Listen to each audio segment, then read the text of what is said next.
Hey friends, so I'm back with way more than a couple of videos. So you will see this little shindig for several videos. I don't know why I do this to myself, but I always read like a whole bunch of books and then I record just like in one sitting. In 2026, I want to get better with that. I want to read a book and then record so I can get my fresh thoughts out on the paper. But until then, which, oh my gosh, I already have like, since I read so many books and I don't release like every day or anything, I already have so many books that I think I'm uploading until like February. So I'm almost there to be recording in real time.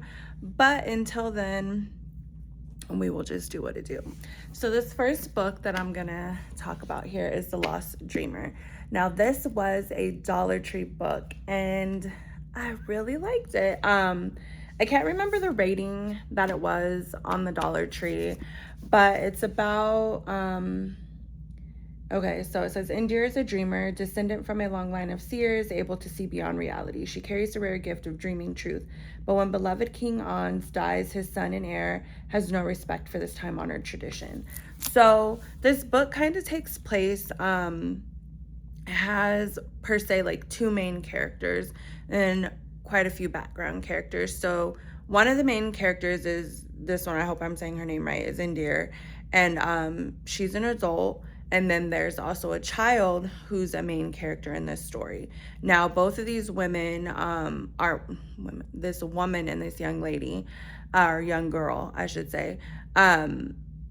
They're not like together. It's one person's story, another person's story, and then somehow they intertwine towards the end.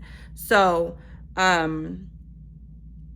the little girl, I cannot remember her name because it's been forever since I read the book, but she just kind of feels like an outcast. She feels different from her mom. She's starting to sense and feel all these things, and she's growing up and she's realizing something's not right.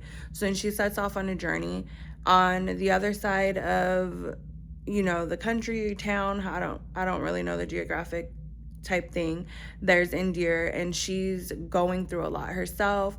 I can't remember her exact age, but she's probably like in her mid-20s kind of thing, maybe 30, I can't remember. But she's like kind of coming into her own, and like I just read, the king dies and his son comes, and his son is kind of upset because the king has sent him to go live with these other people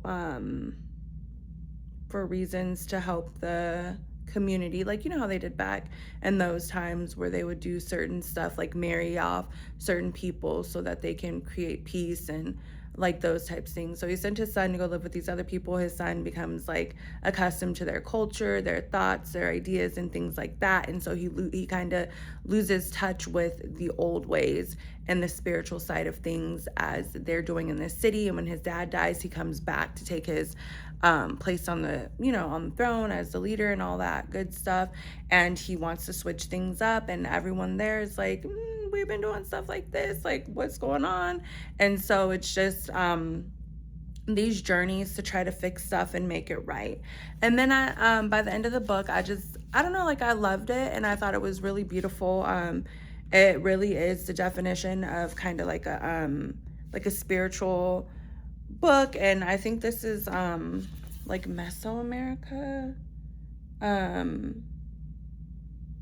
Yeah, Mesoamerica. And so just like kind of learning some of their information, their like culture, techniques, that type of thing. I just like always find that like so beautiful and fascinating. Like I love learning other culture, not that I'm trying to take it or make it mine or anything like that, but I just like love learning and seeing how people do things and why they do it. Anyways, so I thought that was beautiful, and I was hoping for a part 2, and it looks like there was going to be a part 2, but it just never came out. So that part sucks and it makes me really sad. I don't remember what I rated this. Probably like a 3.54 star read type vibe for me. And I go off of like feels. I'm not like how the literature is, how the grammar, like I go off like, did I enjoy this book? So I probably should have said that long ago, like a million videos ago, but I go off vibes. If it felt good to me and I'm like, other people would enjoy this, then yeah. So if you're into like spirituality and learning about other people's, you know, like spiritual things, it's not like super, super spiritual, but you can just tell like, you know, like that old timey vibe, like original civilization type thing. I really love that. And so I thought it was just a beautiful book, and learning about the characters and the things that they do and stuff like that. It was really great. And like I said, by the end of the book, I was like, okay, I need a part 2, because I think it just kind of like, I swear it kind of leaves you on like a, not really a cliffhanger, but you just kind of feel like this isn't it, you know, like there's more to this story, there needs to be more. And when I googled the author, it did say again there was going to be the part 2, but it hasn't been published or anything. So hopefully she'll do that one day, and I will be one to go ahead and grab it so that I can finish learning the rest of this story. But that's pretty much all I have for this video, and into the next one. Bye.